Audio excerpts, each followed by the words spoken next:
नमस्ते साथीहरू, तपाईको सफलताका लागि मेरो सहकार्य कक्षामा तपाईहरूलाई स्वागत छ। प्रदेश प्रास तथा शिक्षक सेवाको तयारीमा रहनुभएका साथीहरूको लागि पाठगत रूपमा निरन्तर कक्षा पस्किरहेको छु। मेरो कक्षामा नयाँ हुनुहुन्छ अथवा आजसम्म सब्स्क्राइब गर्नुभएको छैन भने भिडियोलाई सब्स्क्राइब गर्नुहोला। साथै नयाँ भिडियोको जानकारी प्राप्त गर्न बेल आइकनमा क्लिक गर्नुहोला। साथीहरू, अब आजको कक्षा सुरु गरौँ है। आजको शीर्षक रहेको छ शिक्षण विधि र सामग्री।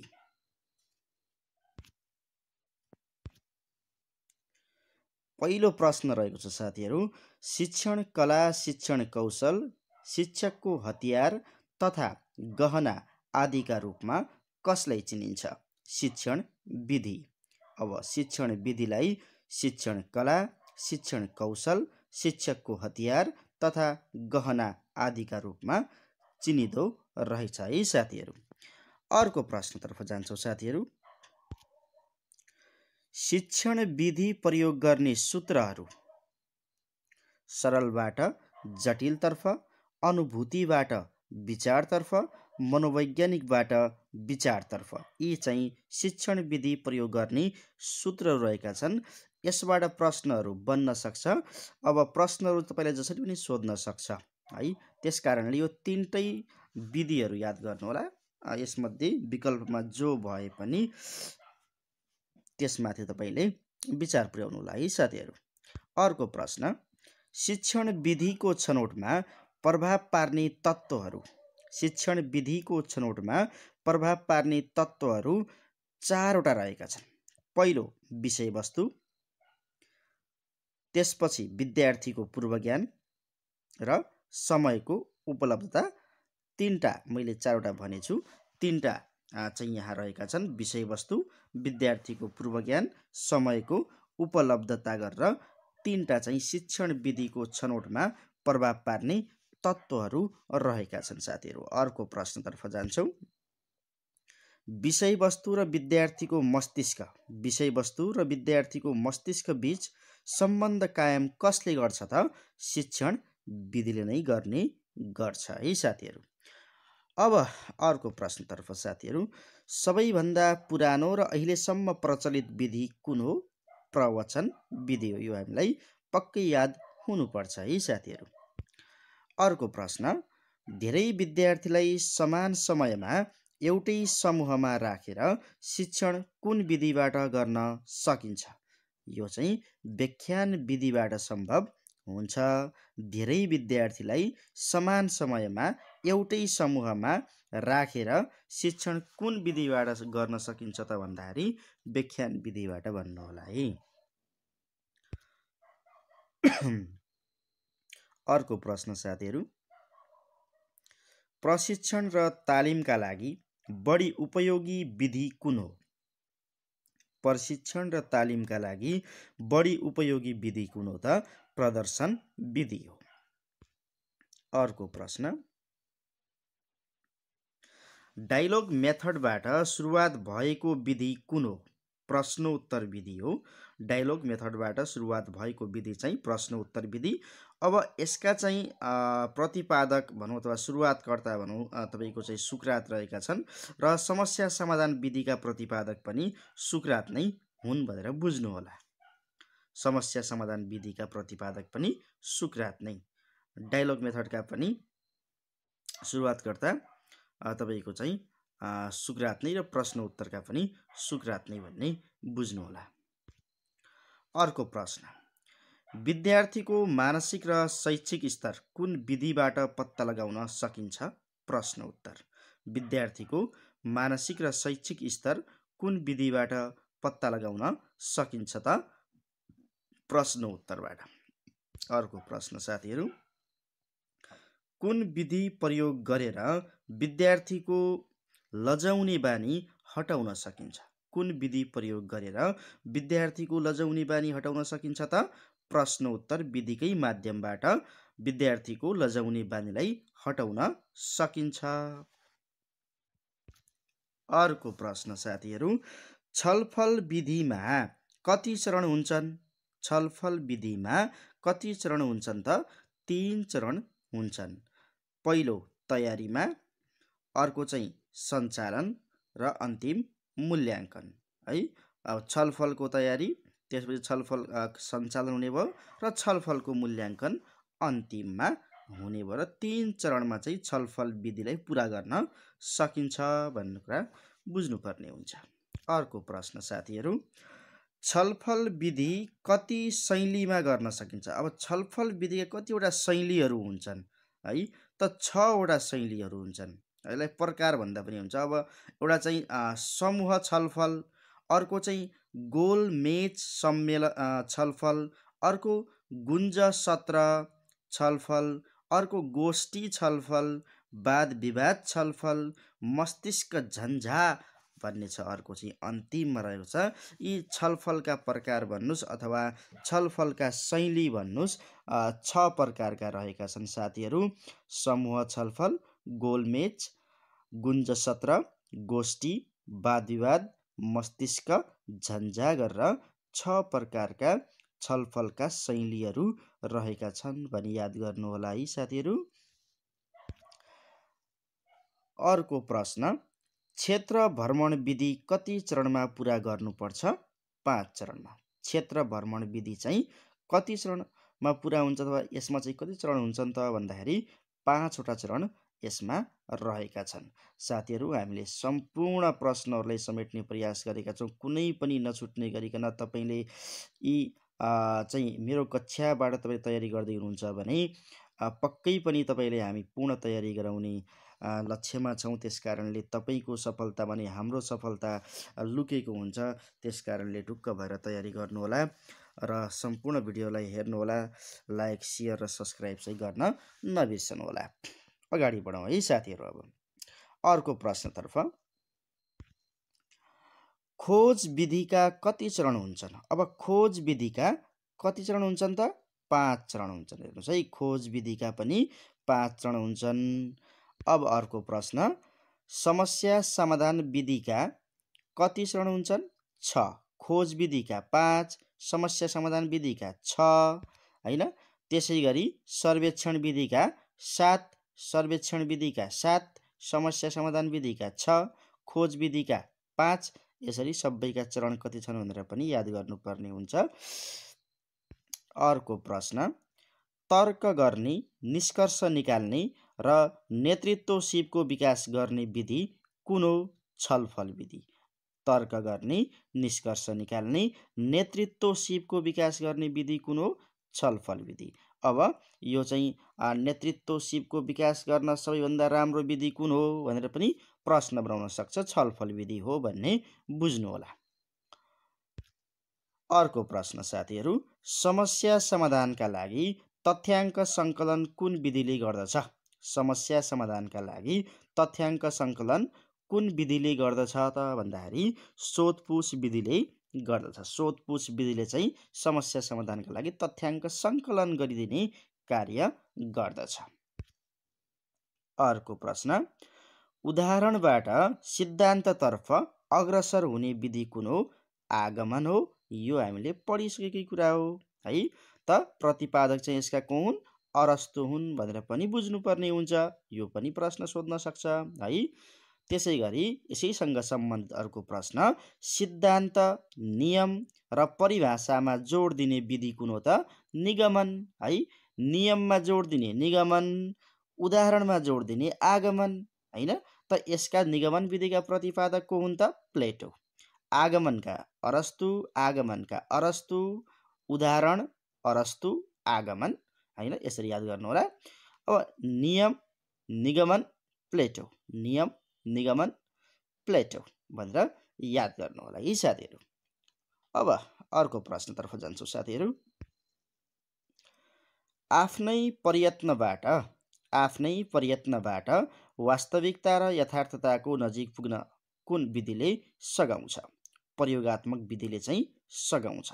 आफ्नै प्रयत्नबाट वास्तविकता र यथार्थताको नजिक पुग्न कुन विधिले सघाउँछ? प्रयोगात्मक विधिले सघाउँछ है साथीहरू। अर्को प्रश्नतर्फ जान्छौँ साथीहरू। प्रयोगात्मक विधिले शिक्षकलाई कस्तो शिक्षण गर्न सघाउँछ? उपचारात्मक शिक्षण। प्रयोगात्मक विधिले शिक्षकलाई कस्तो शिक्षण गर्न सघाउँछ? उपचारात्मक शिक्षण। अर्को प्रश्न, डट डट डट डट कक्षामा सावधानी वा होसियारी नपुर्याएमा दुर्घटना हुन सक्छ। प्रयोगात्मक कक्षामा। प्रयोगात्मक कक्षामा सावधानी वा होसियारी नपुर्याएमा दुर्घटना हुन सक्छ। प्रश्न यसरी पनि सोधिन सक्छ है साथीहरू। अब अगाडि बढौँ। अर्को प्रश्न तपाईहरूको माझ, आत्मानुभूति र व्यक्तिगत अनुभव बढाउने विधि कुन हो? क्षेत्र भ्रमण। आत्मानुभूति र व्यक्तिगत अनुभव बढाउने विधि कुन हो? क्षेत्र भ्रमण। खास गरी व्यक्तिगत अनुभव भन्ने बुझ्नु होला। यो व्यक्तिगत अनुभव चाहिँ क्षेत्र भ्रमणले मात्रै प्राप्त हुने कुरा हो। हामी तपाईहरुलाई भिडियोहरूको माध्यमबाट बुझाएर पढाउने, धेरै विषयवस्तु कसरी छोटो समयमा याद हुने तरिकाले पढ्न सकिन्छ भन्ने एउटा विधि सहितको कक्षा हामी सुरुवात गर्ने गरिरहेका छौं। यसको प्रयासमा हामी छौं, निरन्तर प्रयासमा छौं। त्यसकारणले हजुरको साथ र सहयोगको चाहिँ अपेक्षा हामीले राखेका छौं है साथीहरू। अगाडि बढौं। अर्को प्रश्न, खोज विधिका प्रतिपादक को हुन्? खोज विधिका प्रतिपादक को हुन्? आर्मस्ट्र्याग। आर्मस्ट्र्याग। आर्मस्ट्र्याग है। खोज विधिका प्रतिपादक को हुन् त? आर्मस्ट्र्याग है। त प्रतिपादक पनि धेरैको छ, विधिहरूको कसको सोध्छ थाहा छैन। हामीले चाहिँ महत्त्वपूर्ण कुराहरूलाई याद गर्नुपर्ने हुन्छ है साथीहरू। अर्को प्रश्न, खेल विधिका प्रतिपादक को हुन्? अब आयो खोज विधिका आर्मस्ट्र्याग, खेल विधिका हेनरी कुक। Henry cook. अब हैन, कुकले खेल खेल्छ हैन, कुकले खेल खेल्छ भन्ने बुझ्नु होला हैन। अनि खोजी कसको हुन्छ त? आर्म्सको हुन्छ। आर्मस्ट्र्यागको खोजी हुन्छ हैन। आर्मस्ट्र्याग चाहिँ हराएको थियो, उसको खोजी गर्नुपर्ने छ भन्ने बुझ्नु होला। अनि खेल विधिका प्रतिपादक अब कुकले चाहिँ खेल खेल्ने भयो। अचम्म भयो, अब खाना पकाउने मान्छेले चाहिँ खेल खेल्ने भयो त खाना कसले पकाउला हैन। त यहाँ यसरी याद गर्नु होला। अर्को प्रश्न, सूक्ष्म विधिका प्रतिपादक। अब आयो सूक्ष्म विधिका प्रतिपादक को हुन्? रोबोट है। रोबोट सूक्ष्म। रोबोट सूक्ष्म। अब हेर्नुस् त, सूक्ष्म भनेको एकदमै सानो हैन। अब तपाईको चाहिँ रोबोटलाई एकदमै सानोसँग तुलना गर्नुला। एकदमै सानो रोबोट, सूक्ष्म रोबोट हैन भनेर बुझ्नु होला। अर्को प्रश्न साथीहरू, कुन विधिबाट विद्यार्थीहरूमा जटिल समस्या आइपर्ना साथ डराउने बानी हटाउन सकिन्छ? समस्या समाधान हैन। समस्या समाधान। अब अघि चाहिँ लजाउने बानी चाहिँ कसरी हटाउने भनेका थियौं? प्रश्न उत्तरको माध्यमबाट। प्रश्न उत्तर विधिको माध्यमबाट चाहिँ लजाउने बानी हटाउन सकिन्छ भने अब जीवनमा आइपर्ने विभिन्न जटिल समस्याहरू आइपर्ना साथ जुन डराउने बानी हुन्छ, समस्या पर्यो भने डराउने बानी हुन्छ, त्यो डराउने बानी चाहिँ कसरी हटाउन सकिन्छ त? समस्या समाधान विधि हामीले प्रयोग गरेर शिक्षण गर्यो भने विद्यार्थीलाई पनि विभिन्न समस्यासँग जुझ्ने बानी परिसकेका हुन्छ। अनि समस्या पर्दा तपाईको चाहिँ डराउने बानी हुँदैन है त। अगाडि बढौं साथीहरू। सन् 1918 मा क्लिपाट्रिकले प्रतिपादन गरेको विधि कुन हो? परियोजना विधि। अब परियोजना विधिका प्रतिपादक को रहेछन् त? क्लिपाट्रिक। 1918 मा उनले प्रतिपादन गरेको हो। परियोजना विधिको प्रतिपादन कहिले भयो भन्दाखेरि 1918 क्लिपाट्रिकले प्रतिपादन गरे परियोजना विधि भन्ने याद गर्नु होला है साथीहरू। अर्को प्रश्न साथीहरू, जोडी विधि। यो पनि विधि छ है, यो पनि विद्यार्थी केन्द्रित विधि हो। जोडी विधि विद्यार्थीले नयाँ साथीहरूसँग मिलेर तोकिएको काम सम्पन्न गर्ने रमाइलो तरिका हो। यो कसको भनाइ हो? काग। काग याद गर्नु होला। काग याद गर्नु होला हैन। तपाईको चाहिँ हामी काग पूजा त गरिरहेकै हुन्छौं। त कागको पूजा गर्ने परिपाटीका हामीहरू कागलाई चाहिँ बिर्सनु हुँदैन। त्यसकारण जोडी भन्ने बित्तिकै जोडी विधि त कसको? कागको। जोडी विधि कसको हो त? कागको हो भन्ने नबिर्सनु होला है साथीहरू। अर्को प्रश्नमा, समूह शिक्षण विधि सन् 1955 को दशकमा सर्वप्रथम कुन क्षेत्रमा प्रयोग गरिएको थियो? प्रश्न महत्त्वपूर्ण छ। सैनिक शिक्षणमा दोस्रो विश्वयुद्ध पछि मात्रै कक्षा शिक्षणमा प्रयोग हुन थालिएको हो। त्यसभन्दा पहिला कहाँ प्रयोग हुन्थ्यो? सैनिक शिक्षणमा प्रयोग हुन्थ्यो। दोस्रो विश्वयुद्ध पछि मात्रै हाम्रो विद्यालयीय शिक्षामा अथवा कक्षा शिक्षणमा प्रयोग हुन थालिएको हो भनेर बुझ्नु होला है साथीहरू। अर्को प्रश्न साथीहरू, शिक्षण सामग्रीलाई कति वर्गमा वर्गीकरण गर्न सकिन्छ? 5 मुद्रित अथवा लेख्य, श्रव्य दृश्य, सूचना सञ्चार प्रविधि गरेर 5 वटा वर्गमा वर्गीकरण गर्न सकिन्छ शिक्षण सामग्रीलाई। अवश्य शिक्षण सामग्रीमा हामी पुगिसकेका छौँ है साथीहरू। अर्को प्रश्न, तालिका चार्ट कति प्रकारका हुन्छन्? 5 प्रकारका। अर्को प्रश्न, ग्राफ कति प्रकारका हुन्छन्? 3 प्रकारका। स्तम्भ, लाइन, पाइ चार्ट। स्तम्भ graph, line graph, pie chart graph गरेर ग्राफ चाहिँ 3 प्रकारका हुन्छन्। तालिका चार्ट चाहिँ 5 प्रकार। तालिका चार्ट 5 प्रकारका, ग्राफ 3, तालिका चार्ट 5। अर्को प्रश्न साथीहरू, कक्षा कोठामा शिक्षण सामग्री प्रयोग गर्नुको उद्देश्य के हो? मूर्त धारणाको विकास गर्न हो। मूर्त धारणाको विकास गर्न हो। मूर्त धारणाको विकास गर्न हो। कक्षा कोठामा शिक्षण सामग्री प्रयोग गर्नुको उद्देश्य के हो त? मूर्त धारणाको विकास गर्नु हो हैन साथीहरू। अर्को प्रश्न, कोबुनका अनुसार बालकले बालकले देखाइएका माध्यमबाट कति प्रतिशत, हामी कुरा देखाउँछौँ जुन श्रव्य सामग्री हुन्छ, दृश्य सामग्रीको माध्यमबाट कति प्रतिशत सिक्दछ भनेर 83% सिक्दछ। 83% सिक्दछ भन्ने याद राख्नु होला है साथै। निकै महत्त्वपूर्ण प्रश्न रहेको छ। अर्को प्रश्नतर्फ जान्छौँ हामी। आफ्नो कमी कमजोरी थाहा पाई आफ्नै मूल्याङ्कन तुरुन्तै गर्न सकिने विधि कुन हो त? सूक्ष्म शिक्षण हो है। यो चाहिँ शिक्षकको चाहिँ तालिमका लागि पनि निकै नै महत्त्वपूर्ण रहेको विधि हो। खास गरी शिक्षक तालिमकै लागि बनेको विधि हो। आफ्नो कमी कमजोरी थाहा पाई आफ्नै मूल्याङ्कन तुरुन्तै गर्न सकिने विधि कुन हो त? सूक्ष्म शिक्षण। शिक्षकले शिक्षणका लागि सबैभन्दा बढी प्रयोग गर्ने सामग्री कुन हो?